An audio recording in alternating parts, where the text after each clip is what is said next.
How to fix location is not available Windows 2023. Hi guys, so in this video I'll teach you how to fix location is not available Windows 2023. So if you want to learn how it's done, just watch this video until the very end. This is pretty quick and simple, so let's go. So if a location is not available, you just simply have to create it.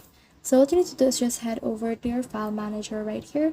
So let's head over to my file manager. And then from in here you can see my PC. So what I need to do is to just head over to the local disk D, click on Windows right here, then look for System 32. So let's search for that. In here, just click on Open the System 32. Then from in there, just scroll down again until you see Config. So click on Config, click on Continue. And then from in there, you just need to head over to System Profile. So click on System Profile, click on Continue again.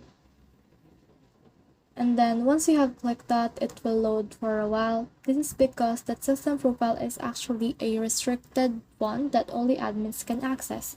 Now, once you're in the system profile, just right click and click on New, click on Folder, and then from in there, just click on Type in Desktop and then save it. And then that's it. That's the whole process. I hope this video helped you to fix location is not available Windows 2023. If you have questions or comments, kindly put them in the comment section below. And if not, don't forget to subscribe and like. Thanks!